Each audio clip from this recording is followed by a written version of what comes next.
This is video 5 of the 4th Street Software Baseball 1927 American League project, discussing differences between company cards version 2 and these homebrewed cards version X. I'm chasing mostly with this project runs scored and allowed per 1,000 batters faced or plate appearances. So after my simulations had tightened up hits, walks, doubles, triples, home runs, singles, etc., I still had some issues with certain players or teams in runs scored.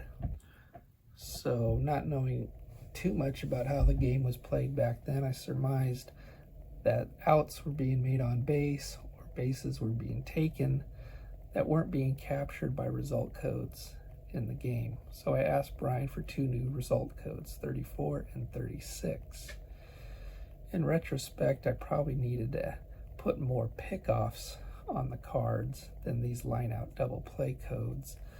But at the time, I didn't know retro sheet or baseball references, tracking of it.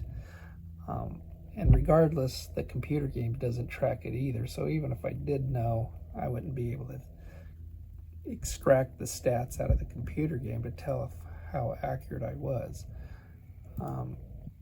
You can see here on baseball reference, like under the second baseman, it does say there was 87 line out double plays to the second baseman, but it's not a full amount of plate appearances listed. Boston, Detroit, Washington are all shy of the 5,000 or 6,000 plate appearances that the pitching staff faced. So anyways, be that as it may,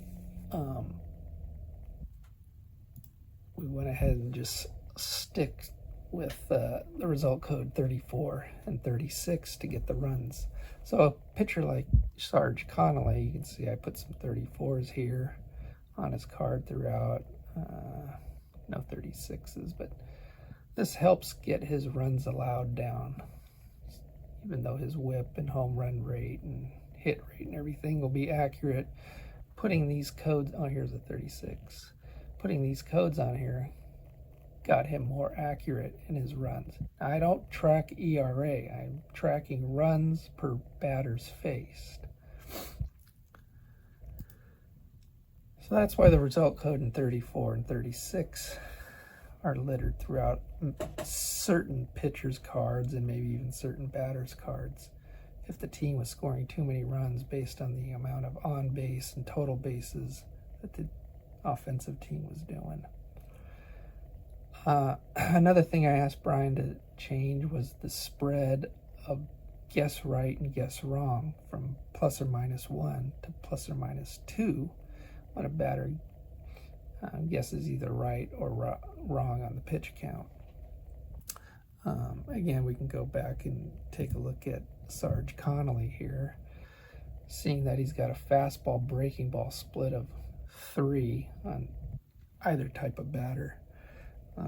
To get all these ratings, I read Bill James and Rob Neyer's pitcher's history book to get a sense of, should I make big splits between the pitches, what they tended to favor. So that's where those ratings were influenced from. So anyways, you can tell if it's just plus 1 or minus 1 as initially started out in the game rules. Well, why not throw his fastball every time? The spread is 3. The plus 1 minus 1 spread is 2. Just throw a fastball every time. So he put that in the PC game for me.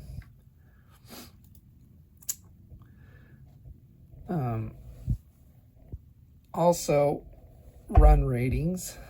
I got him to put in the PC game a limiter of a run rating of, I used 14 for doubles down the lines in the ballparks. The ballparks will yield lots of doubles. There's lots of zone spaces for the ballparks to yield doubles. So certain batters were hitting far too many doubles for my liking. So in order to tamper that down, I asked for a limiter on doubles down the lines. So in this case, you'll see batters having to have at least a 14 run rating to be able to hit a double down the line. And I might even change a batter's pull rating. Like over here, Bobby Reeves is a -5, and that run rating is a 12. So Bobby Reeves is going to have a lot harder time pulling doubles with that slower run rating and that big pull rating. Put it into the zone of doubles down the lines. Some of the things I chose not to do is I didn't use defensive call for catchers. I didn't like the hit and run rating system. I don't like it in any baseball game, so I already figure the hit types essentially are already in the stats. It's just noise rating to me, and I don't like, having to automate that too. I didn't use closer ratings. I don't think there was, closer theories like there is now, so I just totally ignored the closer rating.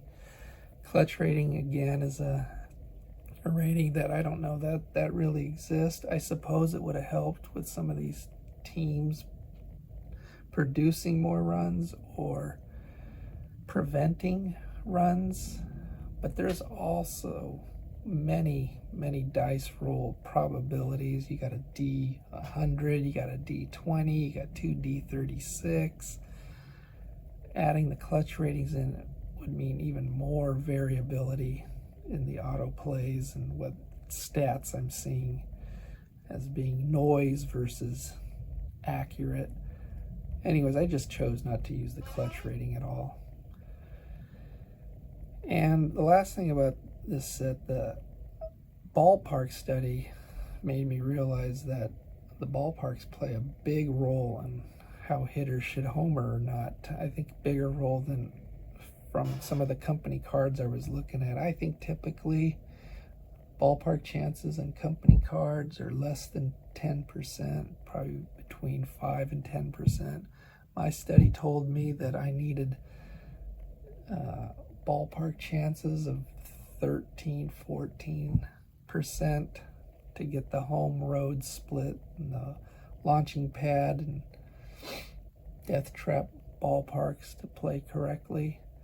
But that extra ballpark raised the amount of doubles that could be hit and also singles. So that's another reason behind why there's some of these limiters that I called for. But in the end, I believe it made for a more accurate project for what I was attempting to accomplish.